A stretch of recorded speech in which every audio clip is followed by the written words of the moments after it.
Please go ahead.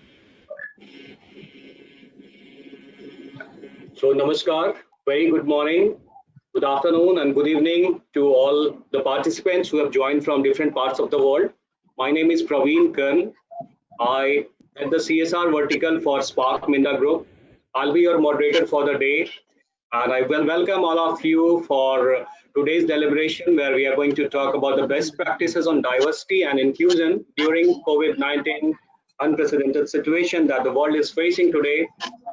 I would like to thank ASSOCHAM for organizing this webinar, and I would like to welcome all the participants and the panelists here for this.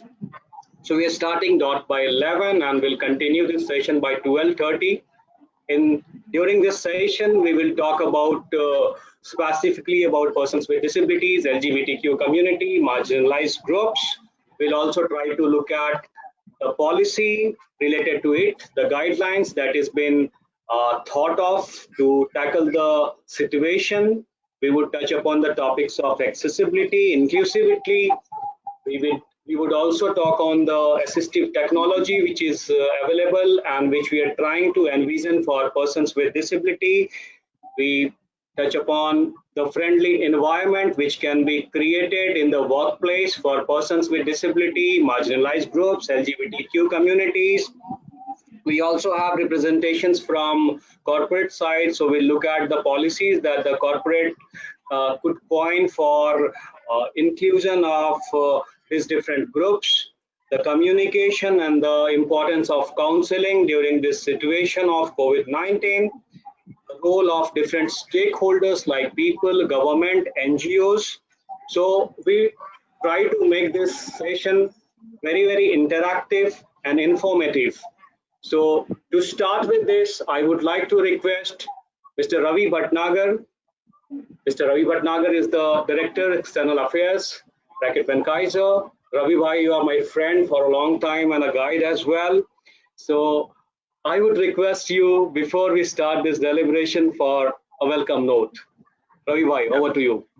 Yeah, good morning everyone. Welcome Dr. Prabodh Seth and my distinguished colleagues from various organizations. It's indeed very important topic what we are going to discuss today on the best practices on diversity and inclusion during the COVID-19 situation.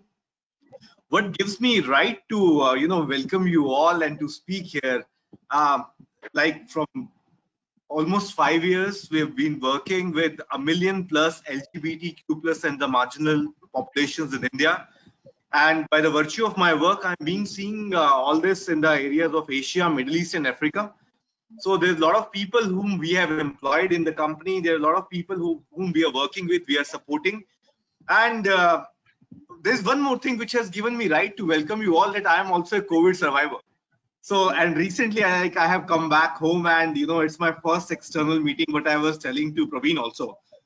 So now to formally start, eminent speakers and distinguished guests who have joined us to attend this timely and meaningful discussion, on behalf of the ASSOCHAM, I extend a warm welcome to all of you on this important webinar. As we are all aware that COVID-19 pandemic crisis and the lockdown have posed unprecedented challenges before mankind and crippled the economy worldwide. As a result, these challenges have made the life of everyone, including persons with disabilities, LGBTQ plus populations and other marginalized groups, due to lack of access to livelihood opportunities, healthcare facilities, mobility support from family members or cohabitants. As the majority of people of these groups are poor and not having adequate resources, are more prone to high risk of dangerous health hazards because of the COVID-19 virus and or other critical disease. Furthermore, without life-saving interventions, the chances of their falling sick and eventually deaths are very high because of various comorbidities attached. In few words, the COVID-19 pandemic crisis has portrayed the picture of desperation and distress, especially for the PWDs, LGBTQ plus communities and other marginalized societies. The business communities and organizations need to be more committed to the long-held values that promote inclusion and equity-based work culture. With this, I would like to conclude my address and would like to request all our eminent participants to continue providing the valuable inputs and suggesting to share with stakeholders. To end this, I would also like to request Dr. Prabodh Seth, Arogya Setu, we are able to use, everyone is able to use. There's a huge group of people who are who have various kind of disabilities like hearing disability. There's certain who are who can't see, etc., etc. Can Arogya Setu be also made available to them so that it is more inclusive in nature? With this, I welcome you all for today's session and open it for all. Thank you so much.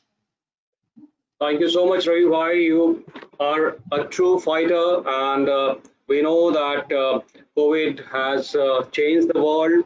We are trying to get into a new normal, and we were praying for your recovery, quick recovery. And as a fighter, you came back. We knew, and rightly said by you, that Arogya Setu, which is helping as an application to Indians, but it has to become accessible. We discussed that we are going to talk about accessibility for the day.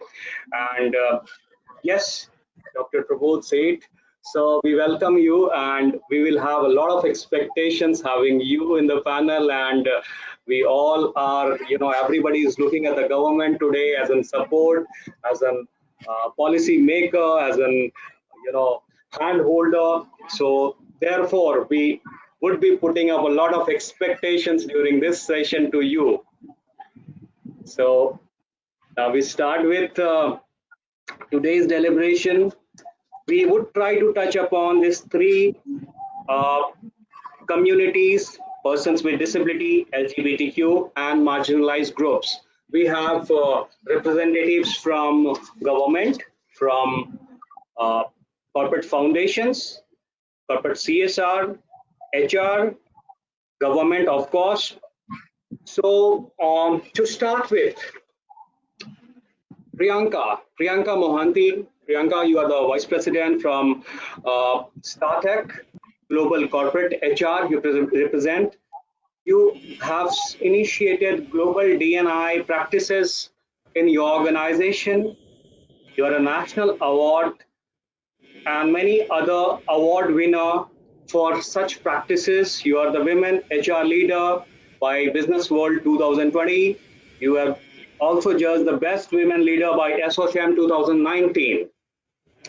I would like to start with you, Priyanka, knowing what is the role of the corporate in diversity and inclusion, particularly if you can also take the reference of persons with disability and some other marginalized groups that you try to address through your corporate policy. Over to you, Priyanka. Sure. Thank you, Praveen, and thank you, ASSOCHAM team, for giving us this opportunity and to share our views. This is highly acute times, especially for persons with disabilities, for LGBTQ, and for other marginalized groups. It becomes a huge challenge because outside the workplace, they will face challenges like access to healthcare or financial assistance or information on the pandemic. And now that businesses are returning to normalcy, they will also face a challenge in returning back to the workplace. But honestly, if you ask me, has anything changed from the corporate side towards inclusion and empowerment of persons with disabilities, LGBTQ, or other marginalized groups? My answer would be no. In fact, I would like to take a very positive approach towards it because the new normal, that is remote working, has actually opened a plethora of opportunities for inclusion of persons with disabilities, LGBTQ, and other marginalized groups.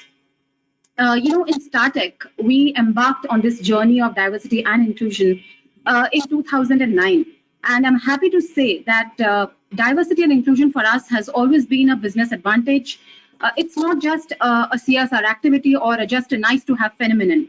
And in the last 9 years, I'm extremely happy and extremely proud to say that we have hired more than 5,000 persons with disabilities in our organization, not only in India, but also across the globe in all the 13 countries that we operate.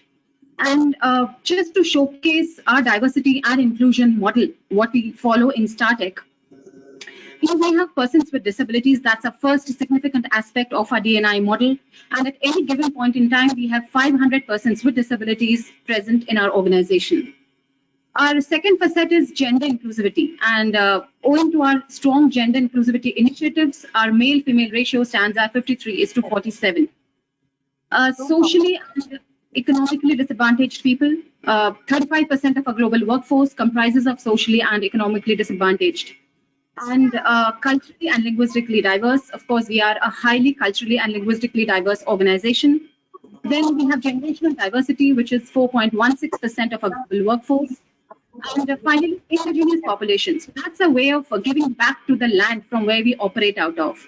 And 80 to 100% of the global workforce comprises of indigenous people. And finally, LGBTQ is prevalent in Americas, Philippines, and Australia as of now, and we are trying to evolve it in other parts of our organization as well. Now, PWDs, marginalized groups, LGBTQs, what are the key enablers for hiring them? What are the key enablers for their success? So 5 key enablers that I can point out right now is leadership commitment. Now, it does not happen if it does not come from the top. So leadership commitment is the first and foremost criteria, followed by a formal policy and a formal organization structure. So right across all the 13 countries in the globe, we have diversity managers who are nominated from within, and they drive all the diversity and inclusion initiatives in our organization. We have extensive communication, extensive sensitization programs, starting from new hire induction, starting from policy refresher, starting from affirmative actions, and also outreach programs.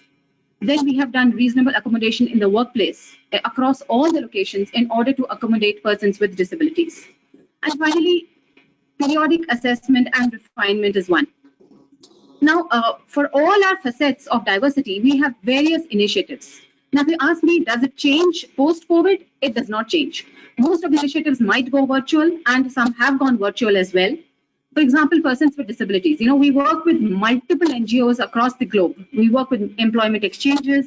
We work with vocational rehabilitation centers for their hiring and for the skill development.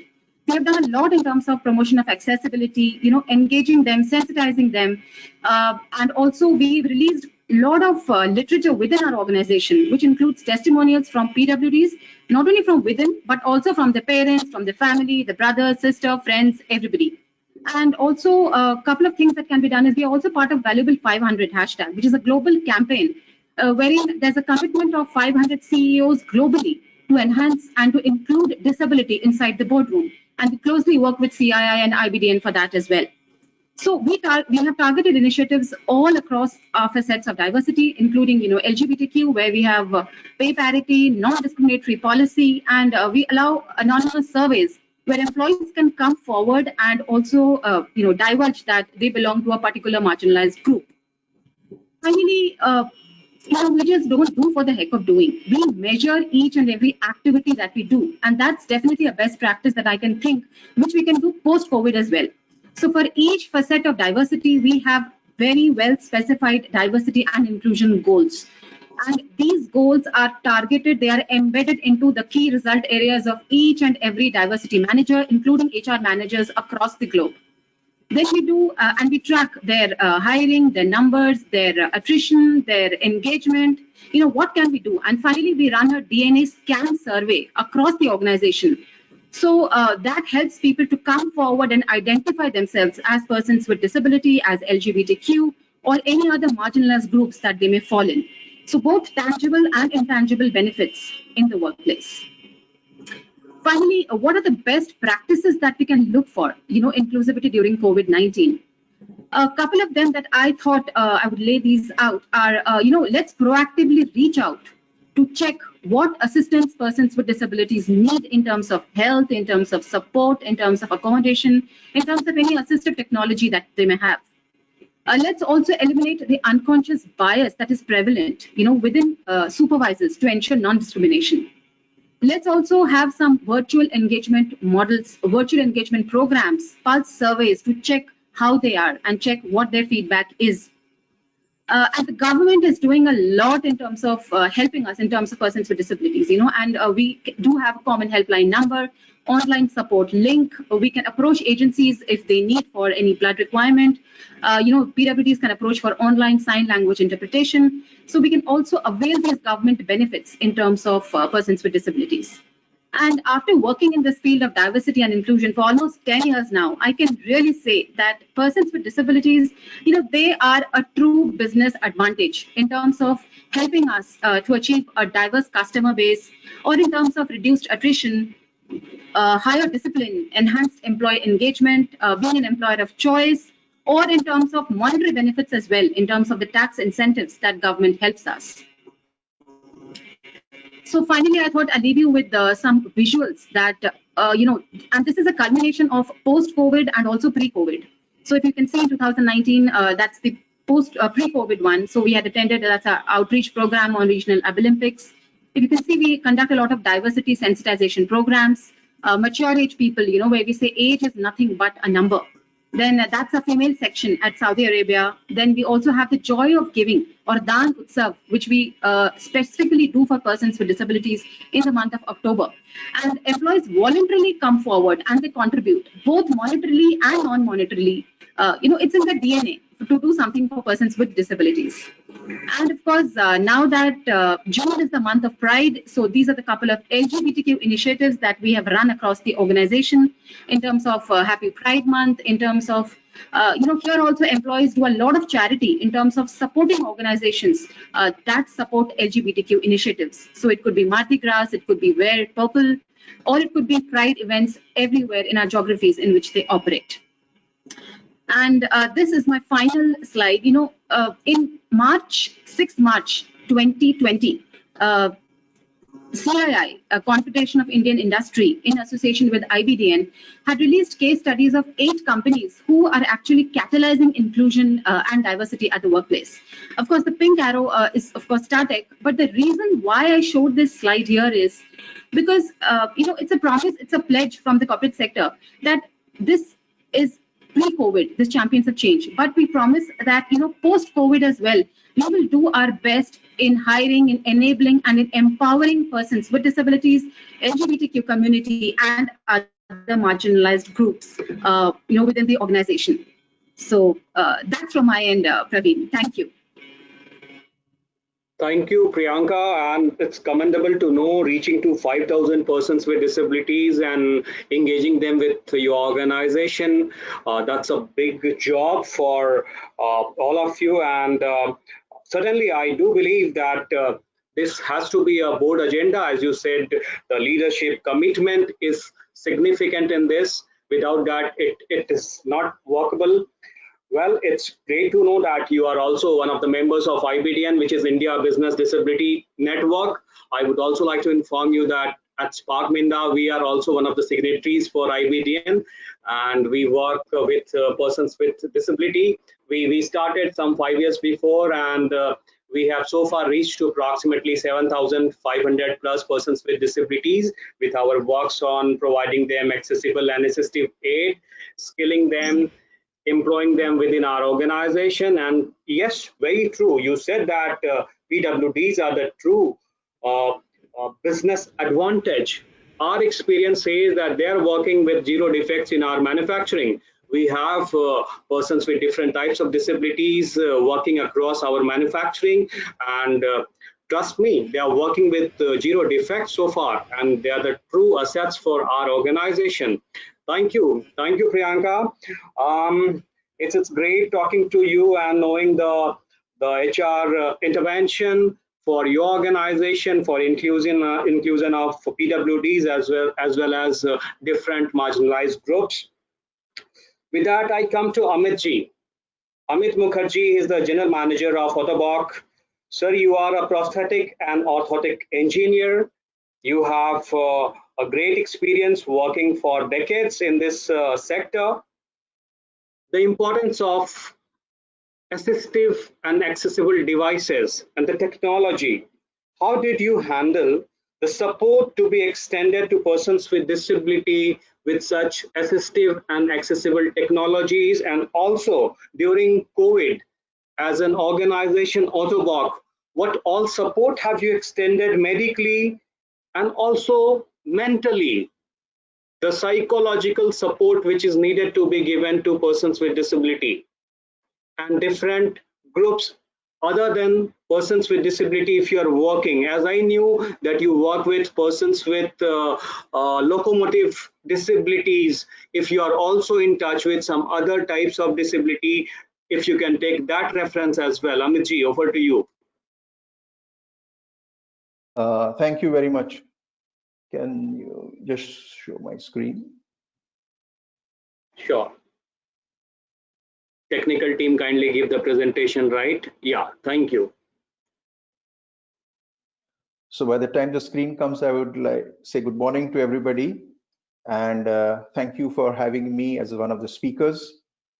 And as you said, I will be talking about the Divyangans and especially locomotor people with locomotor disability. What's the problem with the presentation? Okay, so I just want to give a brief introduction about Otto Bock before I start. So Otto Bock is a German 100-year-old multinational company, just started by a gentleman named Otto Bock. If you had the presentation, you could see him, but unfortunately the presentation is, I don't know why it's not being shared. We are in India for the last 22 years, and we are present in more than in 38 locations all over India. And we have treated more than 30,000 patients during this time. We are also present in Sri Lanka, Bangladesh, Nepal, and Bhutan. We also work closely with NGOs and Government of India, especially Ministry of Social Justice and Empowerment, where we are doing the Make in India successful in producing components in India with corporate Alimco, Artificial Limb Manufacturing Corporation of India. So this is very briefly about Otto Bock. Now, what happened was COVID came, and as a responsible company and organization, the government decision to close down the centers was taken seriously, and we closed all our clinics. But when these clinics were closed, there were patients who were coming in for treatment. And what we did, thank you. Can we go to the, yeah, that is Mr. Otto Bock, who started the company 100 years ago. Okay, so can you go to the next slide? So we had already patients coming in and doing their treatment. We had other patients who had their appointments. So what we did was we immediately called these patients and assured them that for their safety and as a responsible company, they need not come for the treatment. It is suspended for the moment. However, we assured them that as soon as this lockdown is lifted, they will get priority for their fittings, and we will call them immediately and start their treatment. In the meantime, we told them to do certain activities which will keep them fit and ready for treatment as soon as it starts. Now, why did we do this? Because we know that when there is inactivity, these people are confined to their homes, the locomotion of the movements is severely restricted, which leads to physical and mental challenges. Many of them are severely disabled and require additional help from health givers, which may not be possible. And in such situations, if they require medical attention, it's very difficult to get.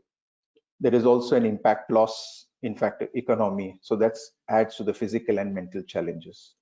So what Otto Bock did was immediately, can you go to the next slide? So what we did a number of initiatives. First is we had e-consulting for emergency care. So immediately through social media, through emails, through telephones, through text messages, we informed the patients that we are available to consult with you and help you if you have any problems or any emergencies. And we had experts in all these locations who were available at a certain time, and they connected through Facebook, through WhatsApp calls, and we could see the patients and we could guide them with respect to their difficulties and provide solutions. I'm happy to say more than 175 such calls did come to us during this period, and we were able to sort out most of them.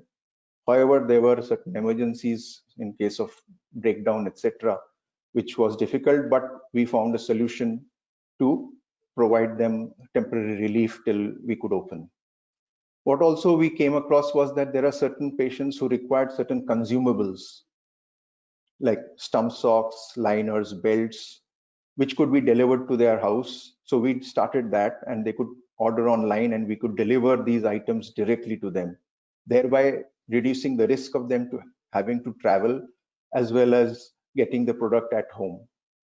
We also conducted certain other activities on webinars. For example, we got amputees, expert amputees, to conduct certain physical exercises every day for a period of about 15-20 minutes for different parts of the body, so that the patients remain fit during this period, which is very important, that they don't slip into sedentary habits, which has repercussions not only to the physical but mental health also. So that was a very good initiative, and this was open to all patients. It's not limited to just the patients we had fitted.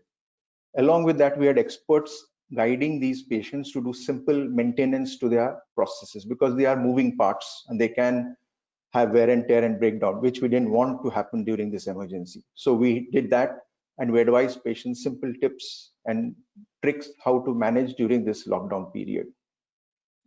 And we knew that there's a financial crunch. So once we start working, these patients would have problems with liquidity of funds.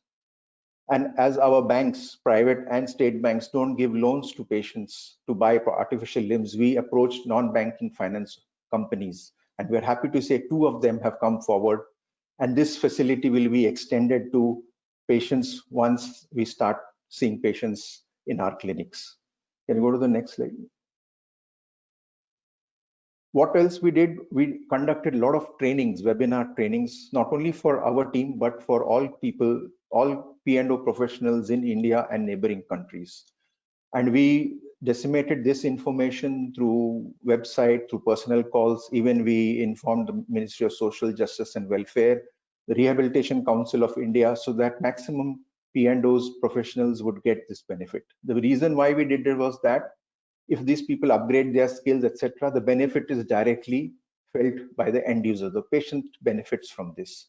So we did large number of webinars, and I'm happy to say more than 300, 400 people joined this in every webinar session which we had on education. The next slide, please. We also then started preparing for Unlock 1. So what we did was we started sanitizing our environment so it becomes safe for the patients and our staff to come in and do the treatment. We also assured the patients that our staff would be healthy who would treat you. We also made them fill a simple questionnaire about their health. And if they were healthy, we invited them and fixed an appointment. When we did the appointments, we gave appointments in such a way that only the patient would be there and there would be sufficient gap between 2 appointments so that we could again clean and sanitize the place for treatment. We also asked them to use the Arogya Setu app. We maintained social distancing. We prevented children from coming to clinics if they were not part of the treatment. We also provided protective equipment both for the staff as well as the patient if they didn't have it, so that we would maintain social distancing and make the treatment safe and healthy for everybody. And I would like to here thank all the Divyangans for their patience and understanding during this period. I would also like to thank the Autobox staff for being flexible during this period and providing services in different times and different situations. And in conclusion, I would like to say life has changed now, and Autobox is navigating through change, and we are confident that we will definitely come out of this stronger and also have different ways and methods to treat patients safely in an environment which is healthy, it is safe, it is enjoyable to have their treatment, and we look forward again to get back to business and help the Divyangans become independent. Thank you.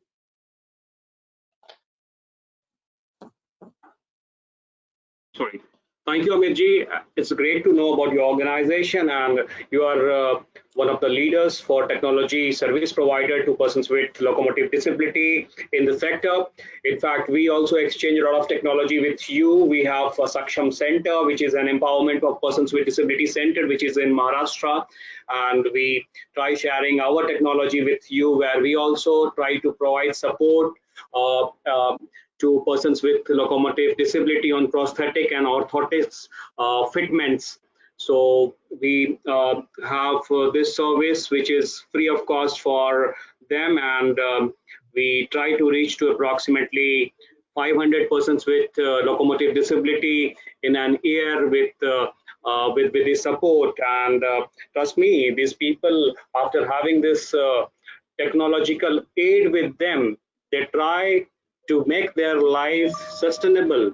They know that what are the ways and means available that they can actually take up and they can sustain of their own. It is not a subject of, sympathy. It is actually a subject of empathy. So nothing to be sympathetical about. It is all that we talk about opportunity and accessibility to persons with disability or any other marginalized sections. And once they have it, they can prove themselves, they can lead a life with sustainability and dignity. Well, with that, thank you, Amitji. And Gayatri, I come to you. Gayatri, you are the head of DNI at Capgemini, India. Your initiatives are paragons, which is followed by others. We have seen your works. You are an HR professional. You have worked a lot for providing equal opportunity at workplace.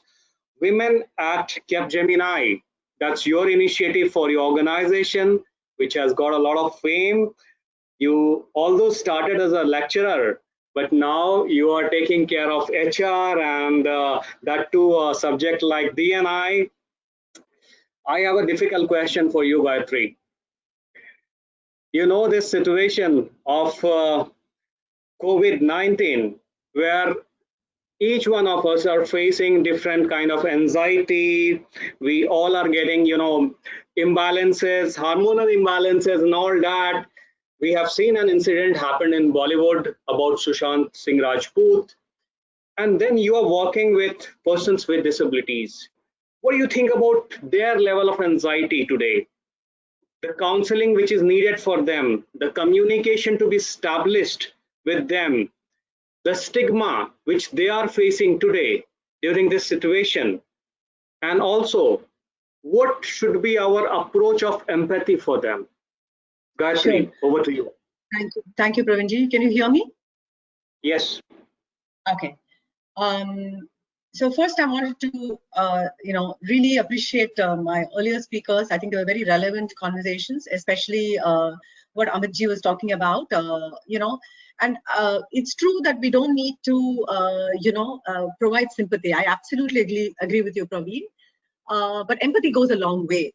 The way we differentiate marginalized communities from privileged communities is we provide what we call as equity. Equity is the differentiating factor to bring an equal opportunity workplace. So what is equity? Equity is the ability to ensure that we customize certain solutions to benefit those people who are marginalized so that it becomes a level playing field. So yes, empathy required and equity is also required to enable equal opportunity. With that, I will come to your question. What I will do is to very quickly provide the bigger picture in terms of how Capgemini positions itself in the space. We as an organization believe we are the architects of positive futures. I think it can't be more contextual than it is now. And we believe that everybody in the organization, everybody as an employee, and of course other stakeholders who are engaged with us, will partake in this journey. Inclusion is a journey, it's not a destination, and we're all work in progress. The three dimensions with which we build this agenda for us is, of course, diversity. The second is digital inclusion. This is where I think the rest of the world calls it CSR. We call it digital inclusion because we believe that investment into society through the digital space is the best way today to bridge the digital gap. And environmental sustainability. These are our three pillars. I will talk to you from diversity and inclusion. What you can see very quickly up there, I'm sorry, I don't know if I missed the screen. Let me, is gender balance, the WINSPIRE program. Out front, the LGBTQAI program for us. Inclusion of people with disabilities. Multiculturalism, given that we are in about 50 countries, cultural inclusion is exceptionally important. The new space we've started, and this is as recent as this month, June, is happiness and well-being. This conversation started pre-COVID, but again, it's very contextual today. We believe that employees need to understand the meaning of happiness and how they can enable their own well-being. When it comes to the PWD community, we have four pillars that we work through: accessibility, digital and infrastructural; career, ensure non-discriminatory policies; evangelism, and of course, my slides are moving. Engagement. Engagement is very internal. It is engaging stakeholders of the people with disability to ensure that they feel included in the conversations, included in the daily meetings, involved in decision making, and they're not just delivering as a billable resource into the account. Evangelism is what we're doing right now, externalizing our conversations, because PWD per se is a huge space, and we need people, corporates, we need SMEs, we need to engage to understand how to leverage and do the best for our disability talent. When it comes to COVID, some steps that we took, here I want to address intersectionality. What does intersectionality mean? Let me take an example. You are a woman and you have a disability, and you're a parent.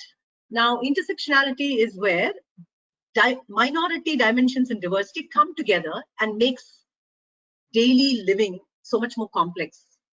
So for the PWD resources and talent in our organization, what we first did was ensure that they all had laptop and access and VPNs and access to the system, especially the parent community, because the parent community bring the children and leave them in our creche. We have creches across most of our location, and the creche is open both to both gender parents. It's not limited just to women, though many more women utilize it. And we realized that that was a burning need, because they needed to deliver to the client at the same time ensure that they can do it from their safe home space. Communication in terms of what is critical. You talked about emotional pain. Absolutely. So we looked at newsletters, we looked at content that will help them reach out over and above the organization. The organization provides free counseling, the organization provides 24/7 online support, the organization provides a lot of wellness initiatives during this period, including mindfulness sessions, education awareness about stress and anxiety, and definitely, we had some extreme cases, and it's unfortunate, but we have to be a little more realistic about these extreme incidents that can happen. One of the, so I'll just talk about this lady who went through, a gender affirmation surgery last year. Now, when they go through the gender affirmation surgery, what they need access to post the surgery through recuperation period is hormonal replacement, right? So they have to have these medication. She was having the medication, she had the stock, but when the lockdown got extended, she was completely compromised. She went into a tizzy, emotional frenzy, became, extremely upset and depressed, was looking at, something that you already alluded to in terms of self-abuse. And we had to pull her out of that emotional frame of mind, apart from ensuring the medications reach her. So there are very many circumstantial challenges like this. I'm just bringing to you a case which was extremely complex, and I hate using the word case because it's a person, but this is extremely complex because, again, there's an intersectionality, right? She's a woman, she's a trans woman, and she went through a gender affirmation surgery last year and couldn't access medication. Today, she's much better. That's the great news, because she's resumed her counseling. In fact, she has her access to a psychiatrist, and she's also having her, tablets. But these are very, very, unfortunate times. And the more we reach out to people and just have conversations, the more we can support people in this space. There's a commitment we made. We said that every offer that's already been rolled out, at that time there were 5,000 offers in the market, we will respect and value each of those offers. So we did take a step back from hiring, and now hiring is again resuming. But we've not, we didn't close any of the positions that we had opened exclusively for the disability talent. We wanted to continue that journey, and it's still very active for us. We made sure I talked to you about the connects. So the leadership connects are very important. Why is leadership connects very important? Because that's where they get to listen to the leader. So we started doing podcasts instead of just videos, and had a lot of one-to-many conversations. The business units also kept around weekly connects for them. Apart from this, we did a lot of work in skilling.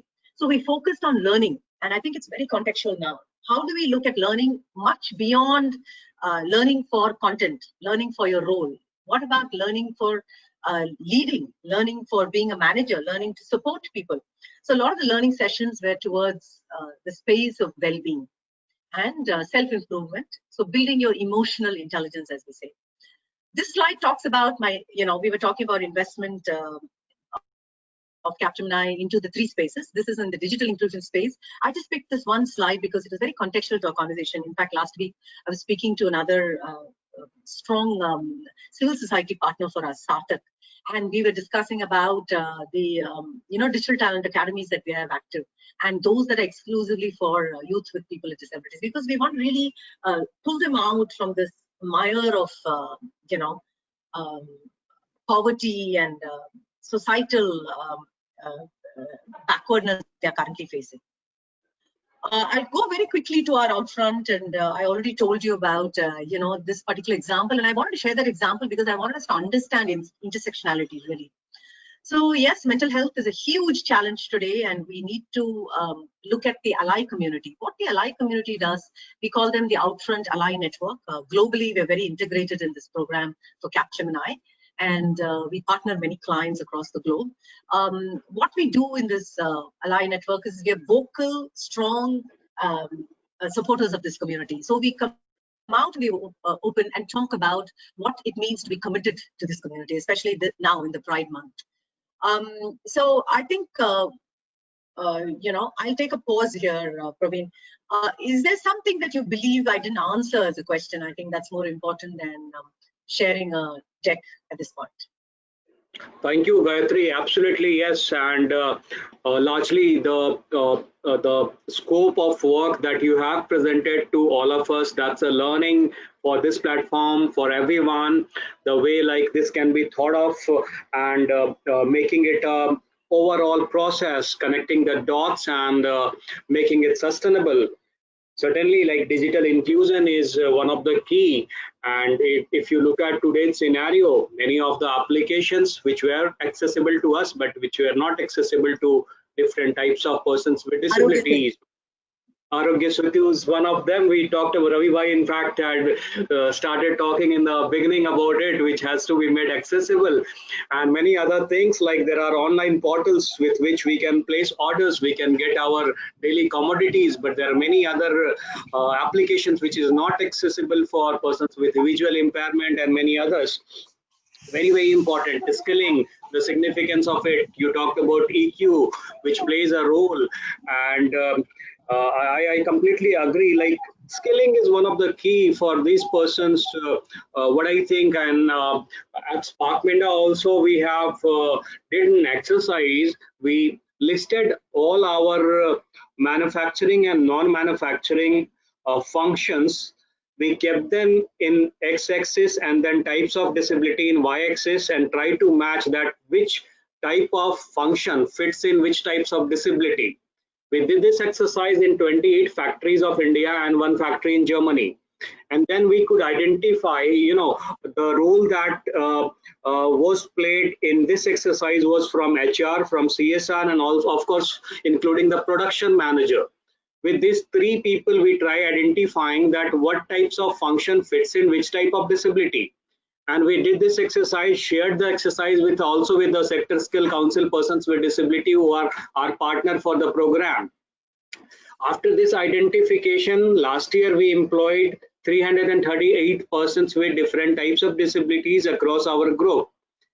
And we are able to get very good result. They are able to complement our business as per our expectation, in fact more than our expectation, and we always believe that they are the assets and compliments for the academia that you have established for the persons with disabilities. Thank you, Gayatri. Pradanya Desai. Pradanya, you there? Yeah, I can see you. Thank you. Pradanya, you are the managing director of Tech Delivery Lead India Accenture. You are working with Accenture for the last 16 years. You are a certified master technology architect. You integrated technology with the supply chain of Accenture. When I talked to you, you talked about that. What do you think is the importance again of technology, assistive aid, a supplementer, a handholder in inclusion, in inclusivity?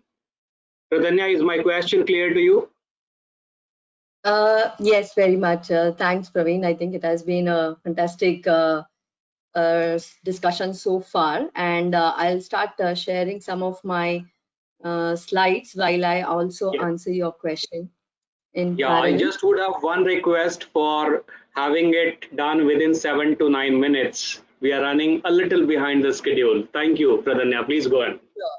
Sure, thanks, Praveen. So, thanks for my introduction. And we spoke about technology being integrated with our commitment towards inclusion and diversity. And I think my personal journey has pretty much been a depiction of that. I belong to the business entity. I'm not part of the HR team.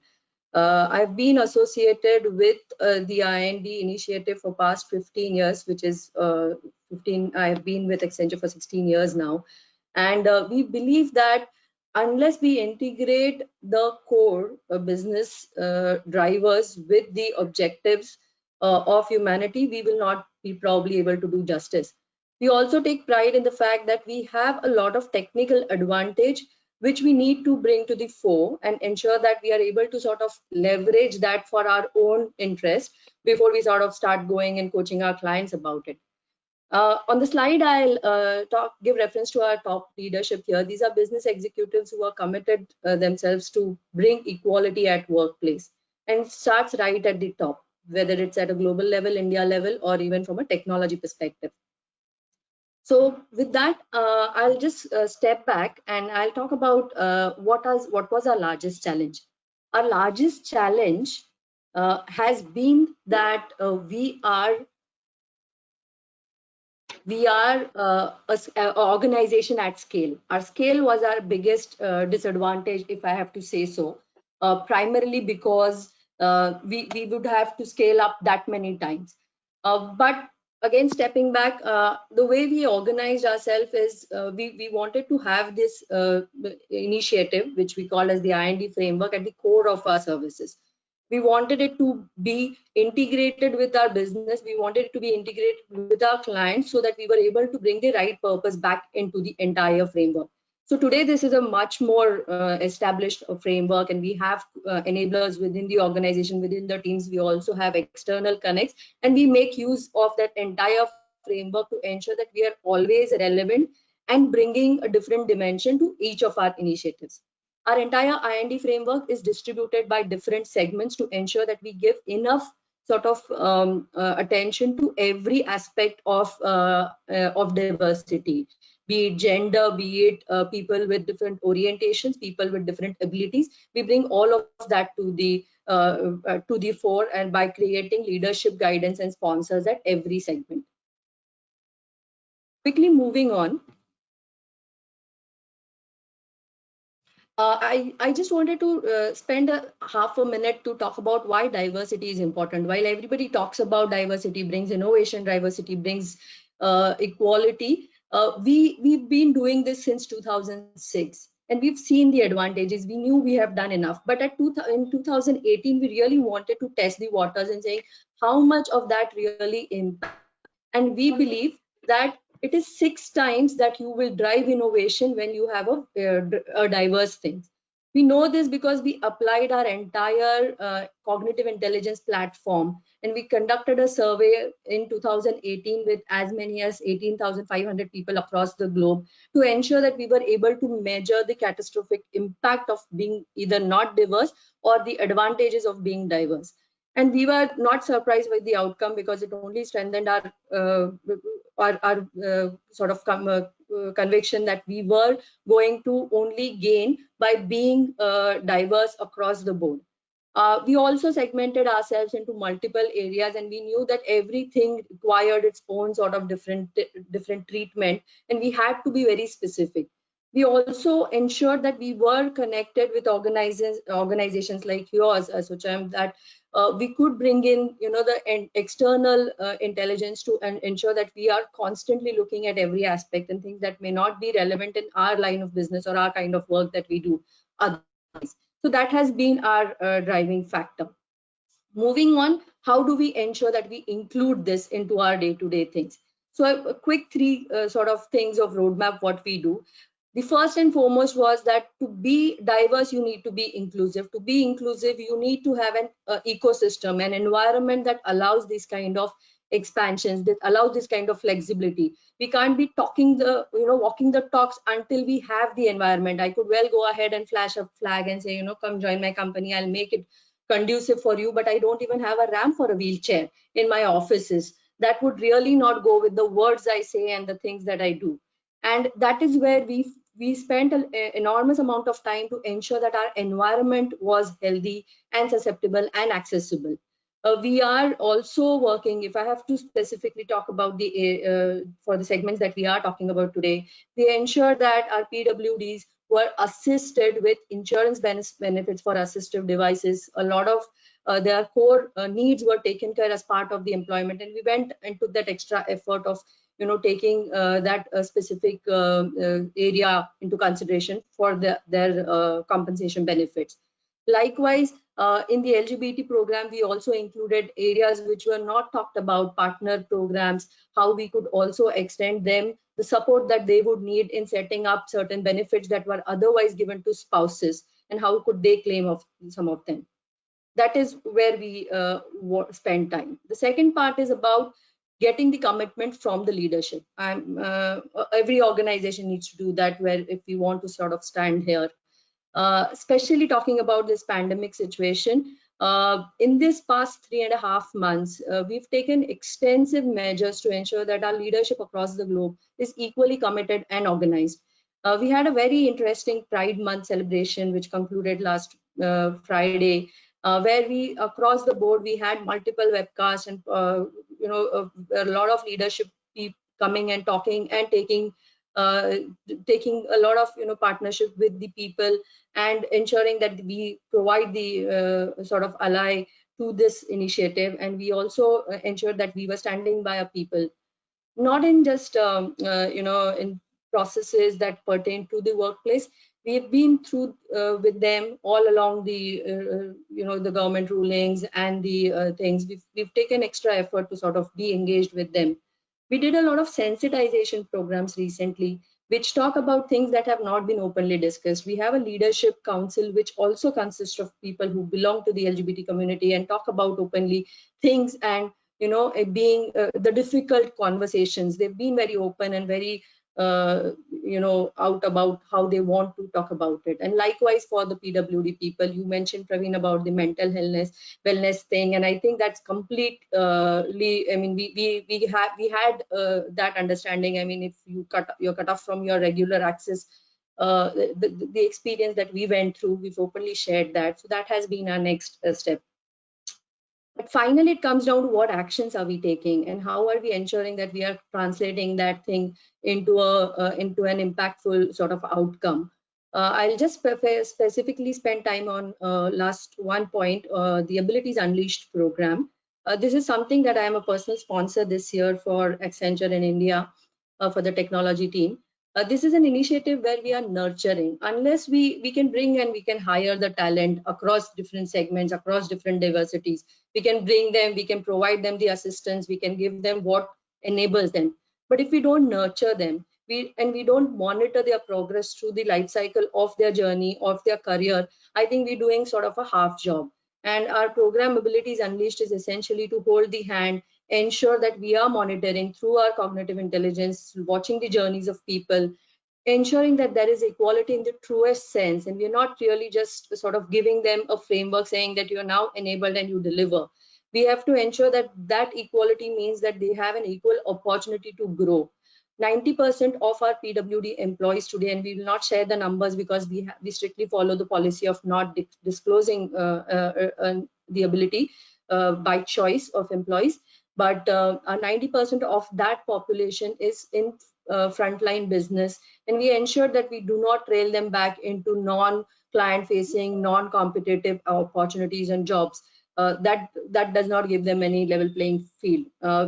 Through this program, we have sponsors at very senior levels working very closely with our PWD teams to actually nurture and coach them, to give them opportunities that would have otherwise not come, and it is across the kind of abilities.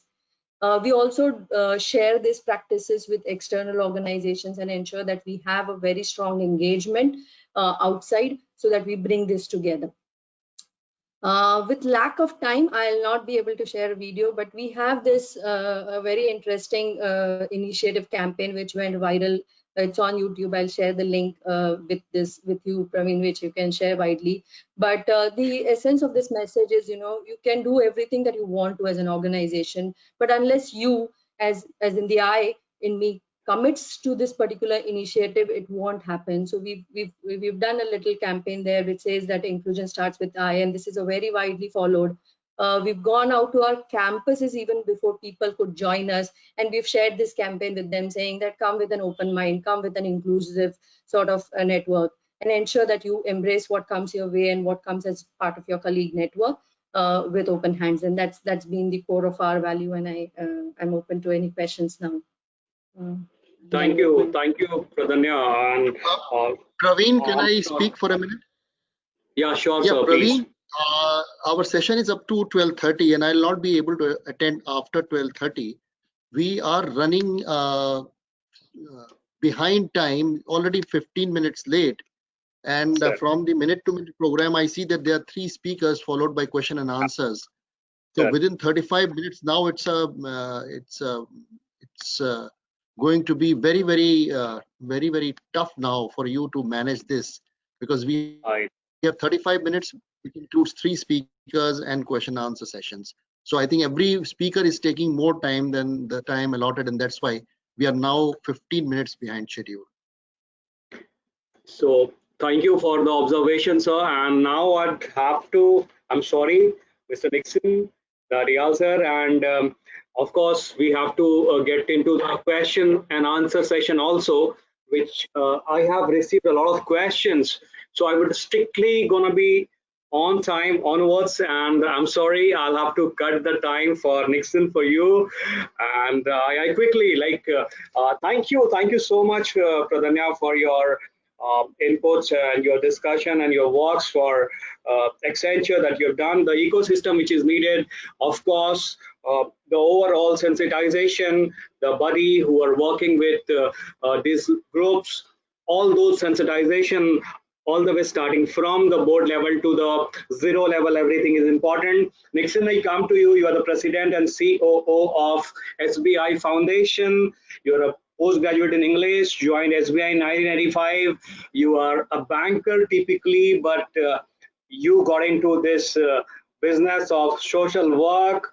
You got into public service, and you were also awarded the APJ Kalam Award for the work. Other than being a typical banker, you got into this, and you are driving the work for empowering persons with disabilities by removing the barrier of employability. We would like to know it from you, Nixon.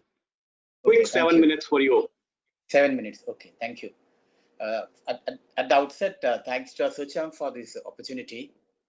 I will tell that SBI is managing the largest and most diversified workforce, including persons with all types of disabilities. The bank provides equal opportunities to all its employees without any discrimination on the grounds of age, color, disability, marital status, nationality, religion, sex, etc. We have almost 4,565 persons with disability in our roles, and out of which visually impaired are around 1,310. And hearing impaired will be around 463, and locomotive impairment will be around 2,760. So we have around 4,565 persons with disabilities in our roles. And the bank is always committed to providing easy accessibility and barrier-free environment for persons with disabilities. The bank also provides suitable infrastructure subject to practical feasibility to enable employees with disability to have access to common facilities. We provide equal opportunity to persons with disabilities for employment in suitable positions where they could be employed. And all the candidates, including PWDs, are recruited on the basis of merit in an open competition on the same standards prescribed for all others. Our reservations use of scribes, compensatory time and other concessions as per instructions of Government of India are applicable to persons with disabilities.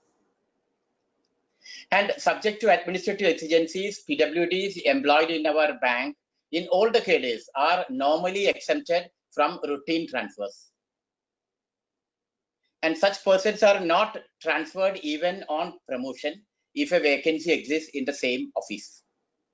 And post recruitment also, we conduct induction trainings, special trainings for persons with disability so that they can carry out their jobs effectively. And we have a liaison officer at the corporate center, which is of general manager designation, so that the grievances of persons with disabilities can be attended smoothly. We conduct a lot of awareness campaigns and sensitization programs through appropriate means to promote inclusion of persons with disabilities. And as per SBI's promotion policy, every officer has to compulsorily complete rural or semi-urban assignments. With a view to provide equal opportunity, the stipulation regarding mandatory assignment, rural assignment, has been waived for people with disabilities. And we also give additional 4 days casual leave over and above the existing 12 days leave to persons with disabilities. And all the employees of the bank under PWD category are eligible for taking assistance or escorts during the training programs. And our bank circulars, instructions, communications are available in PDF format, and these are readable by screen reading software. We have also taken special care to make a gist of circulars and instructions in audio format. And SBI has started the Center of Excellence of Persons with Disabilities in 2017 with a goal to be a centralized support structure for persons with disabilities. And the objectives of our Center of Excellence is advocacy and recommendations at appropriate forums, capacity building for trainers, and also research and development in disability management. Assistive technology opens up employment opportunities and supports persons with disabilities. However, the high cost of assistive technology presents itself as one of the biggest barriers. Here in Center of Excellence, what we do is we are supporting startups which are creating low cost and locally manufactured innovative assistive devices. And under our SBI Sravan Shakti program, we have provided financial assistance for cochlear implant surgery of 67 underprivileged children born with speech and hearing impediments. We also conduct training programs, sensitization programs for Reserve Bank of India employees also. Recently, we have signed an MOU with Microsoft to skill youths and prepare them for the BFSI sector. Initially, during the year, we propose to train around 500 youths and make them employable in the BFSI sector. During the COVID period, our Center of Excellence has been providing and doing at least 2 webinars for employees with disabilities. We have invited psychologists, we have invited subject experts, we have invited experts who can speak on challenges faced by PWDs during the lockdown period, and thus try to empower persons with disabilities. I just stop here. Thank you. Great, Nikshan, and your dot at 7th minute. Thank you for adhering the timeline, and great, commendable work. And running since short of time, I quickly go to Mr. T.D. Dharyal, who is the former State Commissioner for Persons with Disability, Government of NCT, Delhi. So very quickly, we would like to know from you, what do you think should be the feedback of the people on ground in this COVID-19 situation? What is the role of different stakeholders, the government, the NGO, the people associated? How should the hospitals respond? What is the responsibility of different stakeholders? Quick words from your side, Dharyal sir. Thank you, Praveen. Can you see my slides? We can. Yes, sir. Go ahead. Yeah. I'll not be talking about the provisions of the Act. Dr. Prabodh Seth will tell about that. But then three things are very important. That the Rights of Persons with Disabilities Act 2016 is the most comprehensive and progressive disability-specific legislation, and it has a base based on acceptance of persons with disabilities as part of human diversity, which is very, very important. Everything that you provide to any person with disability in the country, to people in the country, has to be on equal basis for persons with disabilities. This act also talks about the disability inclusive risk reduction policies, and every district disaster management authority has to have the details of persons with disabilities in the district, so that during the pandemics like this, COVID-19, you should be able to reach out. They should be able to reach out, and you should be able to reach out. What are the challenges that the persons with disabilities actually faced during COVID-19? I have a few slides. One thing, the persons with disabilities are at higher risk than others. They may not have all the information in accessible formats, particularly for people with disability, people with hearing impairment, people with vision impairment. A lot of issues that cropped up. It was from the NGO sector that they came out with the visual things for people with hearing impairment, sign language, etc. They faced a lot of difficulty in contacting and reaching to the nodal officers. Therefore, the information flow to the ground level and to the people for whom the policies were drawn by the government of India took a lot of time to reach. And there were also issues of attitudinal barriers in the community, in the hospital, and physical accessibility. Some of them are not able to physically distance themselves. You know, the person on wheelchair would need some assistance, a person with blindness, a person with low vision. So we need to really innovate. We need to really find out how we can make them accessible. Then healthcare staff were not conversant with the diverse disabilities. We have 21 disabilities. Each disability has different category, different type of problem. So how these issues could be. Then immediate problems were getting the food, appropriate kind of ration. And there were a number of examples. At least one example I saw in Noida, that the person did not have the right hand and therefore couldn't cook that. He wanted Maggie, so he got rice, so he couldn't cook that. He got so this kind of things we have to were faced by people. There were problems of the shelter being accessible, accessible toilets there, and the passes for attending the important things. It was difficult for them to access initially. Of course, it was resolved later on. And then there were a huge problem for blood transfusion to thalassaemic persons. And there were issues related to blood donors. So the fear of contracting the infection and the transportation. Genders, and then we have already talked. I'm so happy that the people from representatives of corporate have said so many things, and so good things they are doing, so many good things. Many problems relating to mental health issues also cropped up.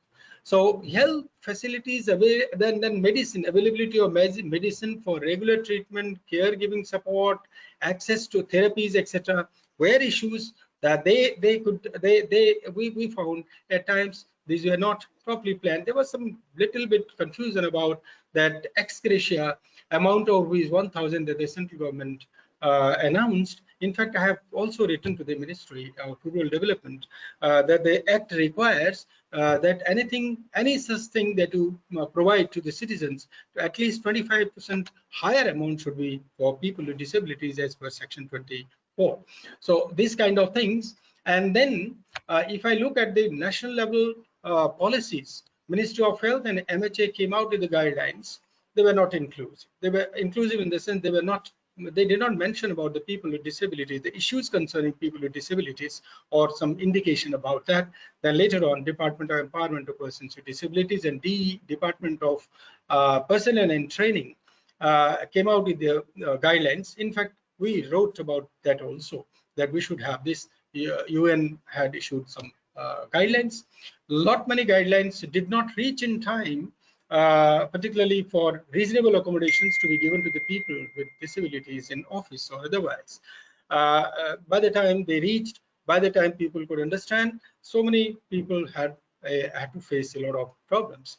Then guidelines came in bits and pieces. That so this shows that, say for example, guidelines on issues specific to diverse disabilities, say speech and hearing impairment, visual impairment, locomotor disability. Say for a wheelchair, you need to tell them that you will have to disinfect your aids and appliances very frequently. To the carer, the guideline for the carer, for the persons with disability, for the parents, and for the hospitals, etc. So in conclusion, what I thought, perhaps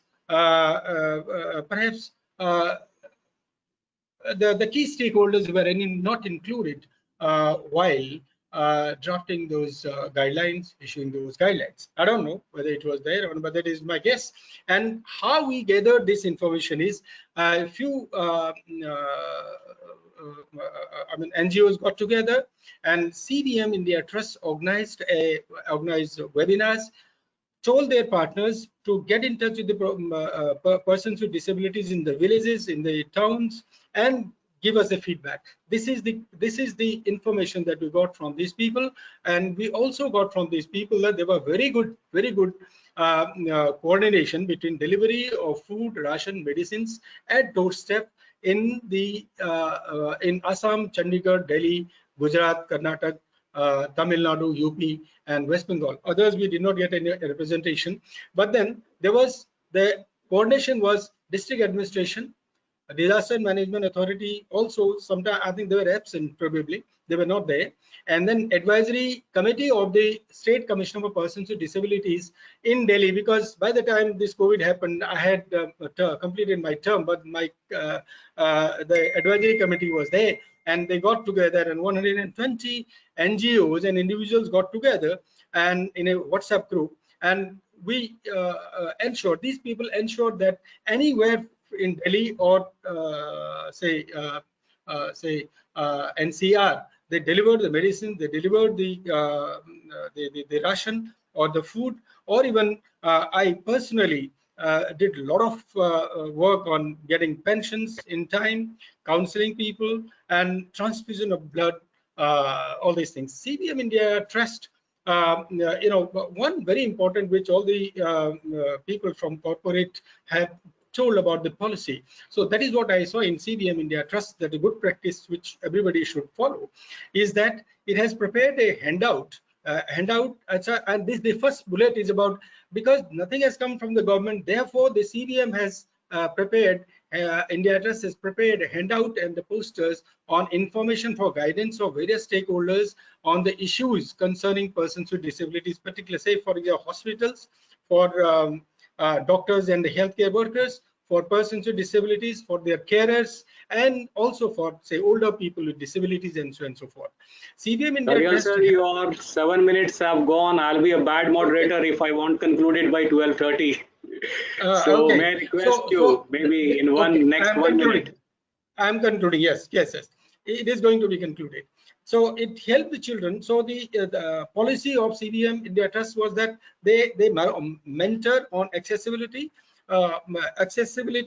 code of conduct, HR policy, specific chapter on inclusion of persons with disabilities, and inclusive development training for all the staff, and mentoring by the managers. That helped us during the COVID-19 to do it seamlessly without any effort. It came on its own.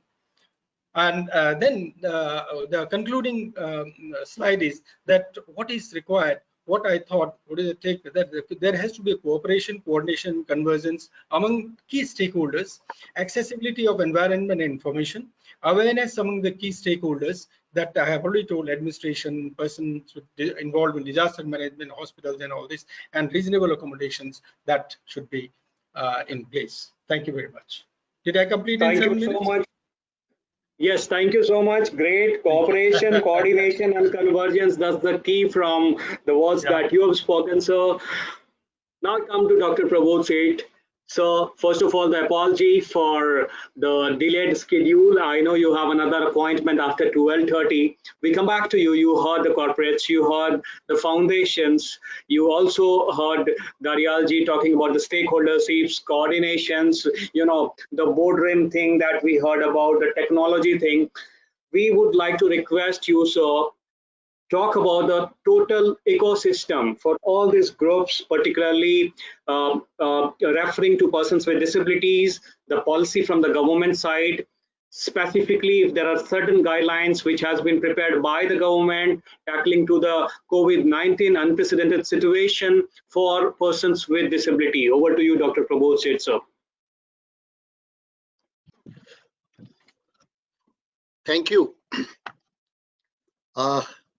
In fact, it's already 12:15, so I will just try to see as to how fast I can finish it, because there are a lot of things, in fact, which I wanted to share with you, since it is concerning persons with disabilities, and I'm looking after the schemes, policies, and programs of the department, particularly concerning persons with disabilities for the past more than 3 years.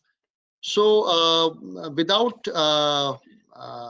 spending any further time, I will straight away come to the Rights of Persons with Disabilities Act, that is the RPWD Act of 2016, which in fact underlines the policy of the government with regard to persons with disabilities. And that when we are talking of diversity and inclusion for persons with disabilities, the first and foremost thing which comes to one's mind is right to equality, which has been provided in Section 3 of the RPWD Act. And then it specifically talks of equality and non-discrimination for women and children with disabilities in Section 4. Then protection against cruelty and inhuman treatment in Section 5. Then in Section 6, it talks of, in Section 7, it talks of protection against exploitation, violence, abuse, etc. And then it moves on to various other things, like the inclusive education, which has been given a lot of importance by the RPWD Act.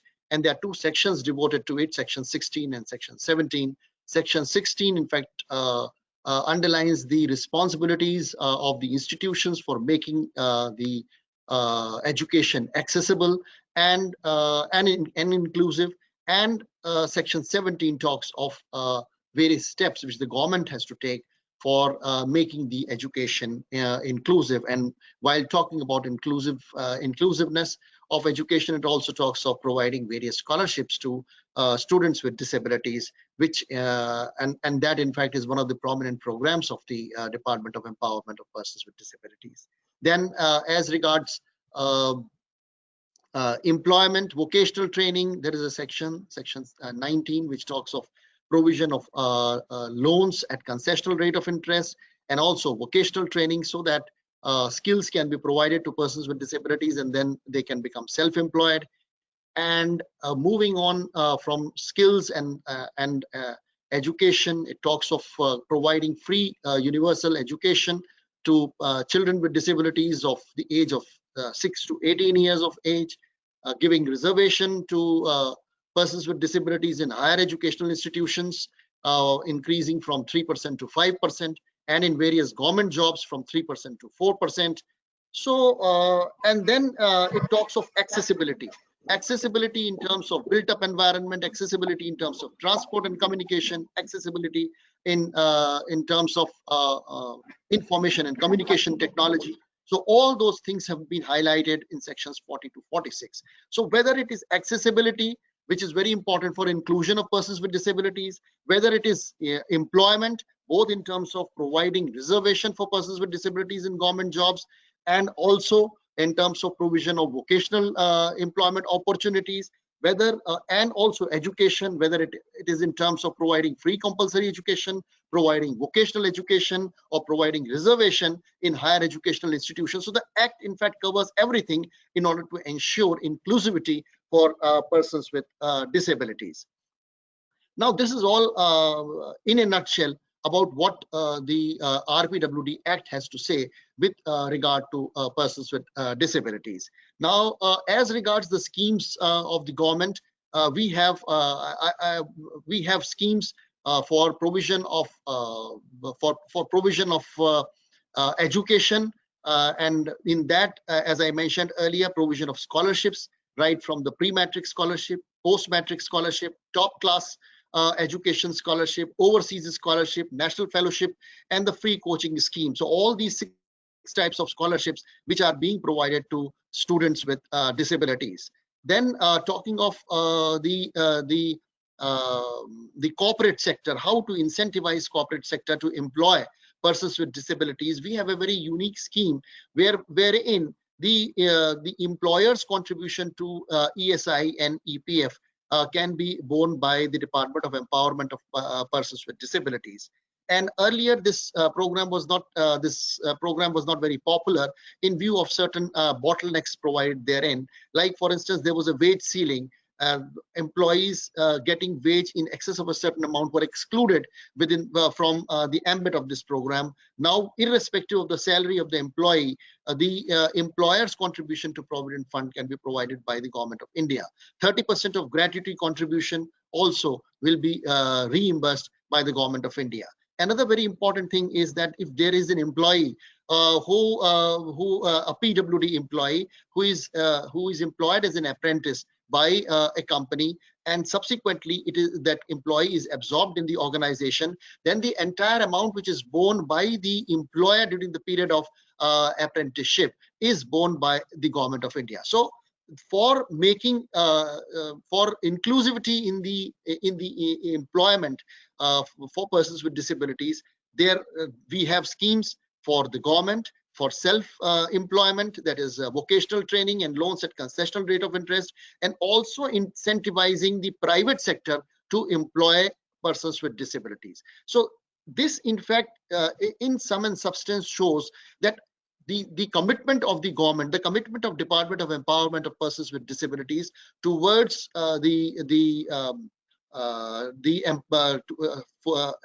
upliftment of persons with disabilities. Now, as regards accessibility, that's accessibility is not only provided in the RPWD Act, but we are in fact implementing a very important program that is known as the Accessible India Campaign, AIC, where the Government of India provides grants and aid to state governments for making physical environment accessible. Then we have also the Indian Sign Language Research and Training Center, one of the national institutes, which in fact caters to the requirements of persons with hearing disabilities by providing sign language interpretation. Now, so these are the initiatives of the Government of India in a nutshell. There are so many other things about which I would have liked to talk, but owing to paucity of time, it will not be possible. So now I move on to the COVID-19 pandemic and what has been the response of the department as regards the COVID-19 pandemic. If you remember, in the last week of March, when there was nationwide lockdown, the department came up with comprehensive disability inclusive guidelines on the 26th of March 2020, and those guidelines were disseminated across all states. Letter was written disseminating these guidelines by the Secretary, Department of Empowerment of Persons with Disabilities, to Chief Secretaries of all states.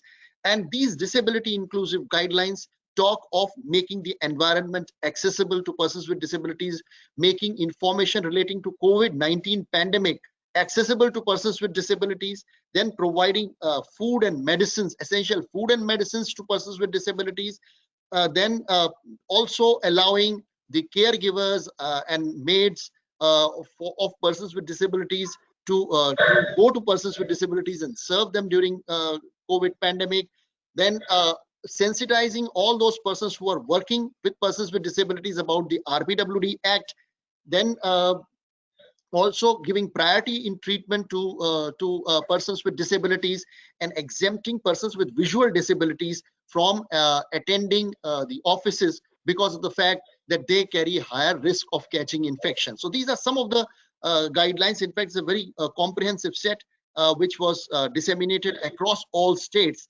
And in that, the mechanism for implementation of guidelines was also given.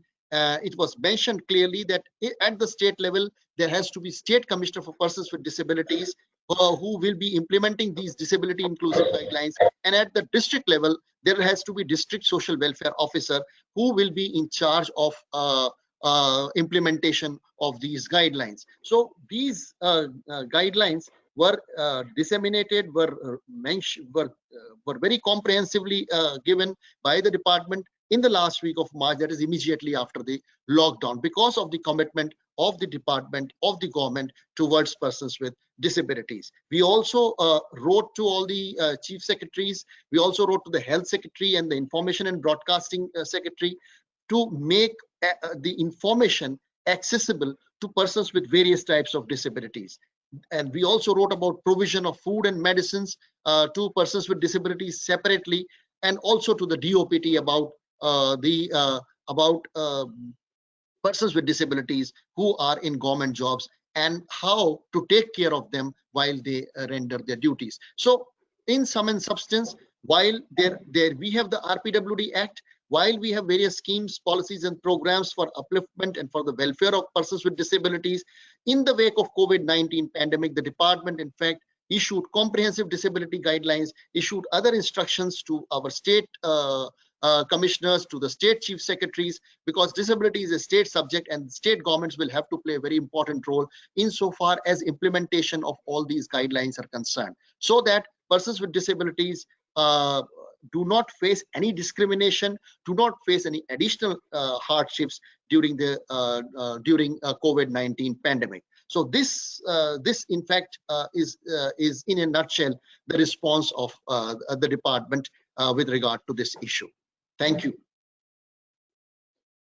Thank you so much, Dr. Prabodh Seth. And with the available time frame that we had, you covered the total umbrella, and we are so glad to know about the arrangements of the government in this difficult situation for this difficult set of people who are facing difficulties. I have 3 quick questions for you. May I request first of all for another couple of minutes from all of you? Yeah.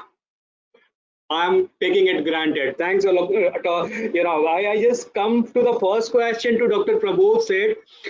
Sir, any input on this Arogya Setu application, making it accessible? Second question to you about accessibility of quarantine center.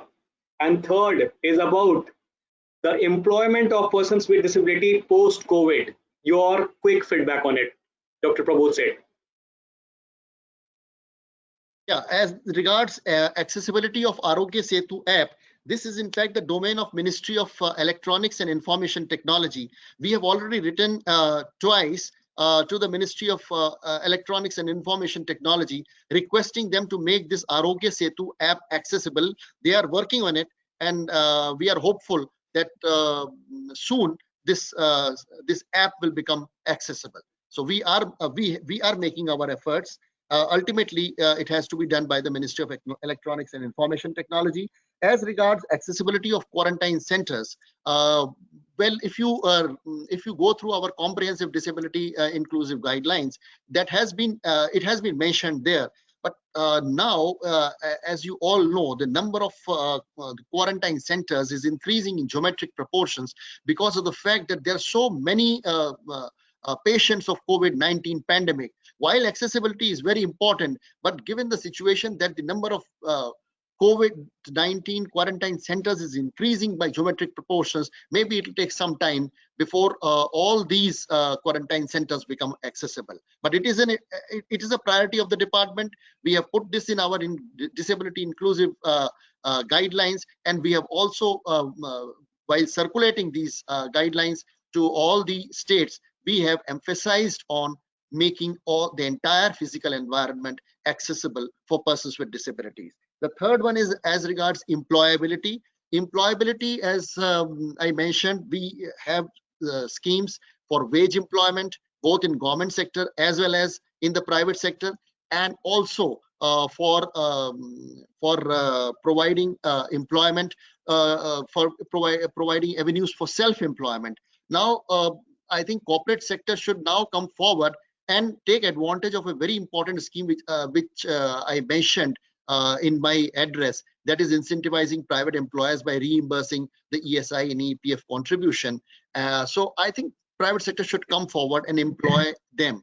As regards self-employment, we are in fact, we have 270 panel training partners. We have asked our PSU, National Handicap Finance and Development Corporation, to provide loans at concessional rate of interest, and also to have more skills and trades developed for persons with disabilities, with particular emphasis on their employability, so that persons with disabilities not only get vocational training, but once they complete their vocational training, chances of their getting absorbed somewhere or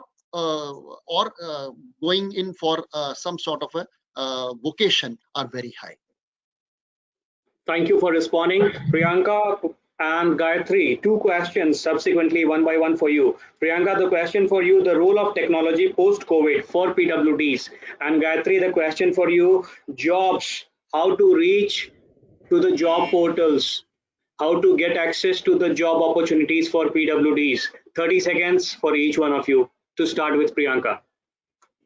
Sure. I think, Pravi, that's a very relevant question. Role of technology will be highly important, and it's not just about hiring of persons with disabilities, but I would like to give an example here. Like, recently we employed visually impaired people, and for them, we've been working with a lot of NGOs for this assistive technology. And not only that, sometimes there are cost constraints within the organization. So what we did is we developed a software in-house, NVIDIA software, and basis that we've employed a lot of visually impaired people within our organization without incurring any additional costs. So I think that's very important. Technology plays a great role in empowerment of PWDs. Thank you, Priyanka. Gayatri. Thank you, Priyanka. So in terms of jobs, most inclusive companies, Praveen, have them uploaded in their websites. So if you go into the websites at a micro level, most organizations have them posted. Of course, job fairs. I think that's a phenomenal way to engage with this talent community. And again, many corporates do this. We go to civil society partners and partner them and have the job fairs done. I think at a more macro level, what the government can do is to continue to have an updated state-wise data available in their system, which will really translate and make the difference, because you get demand and supply to meet there, right?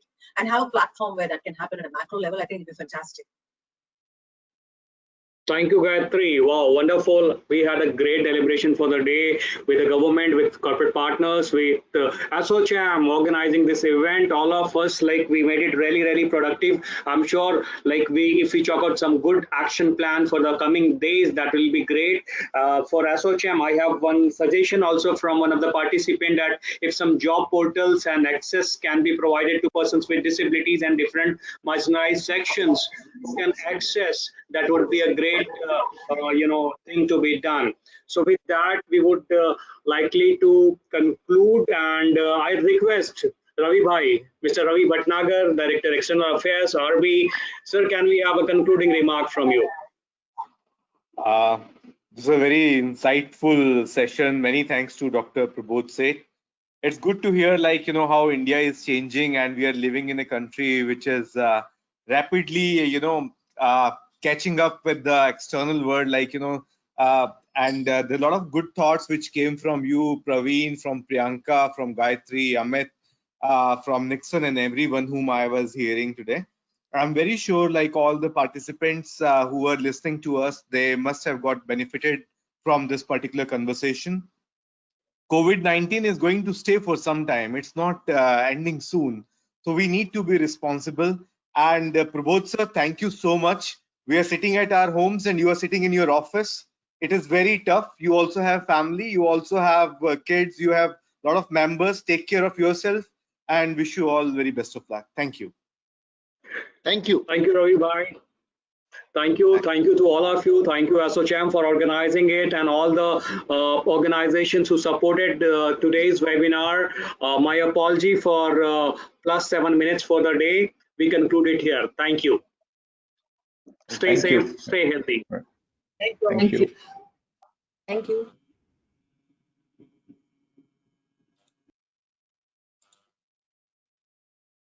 Bye. Thank you.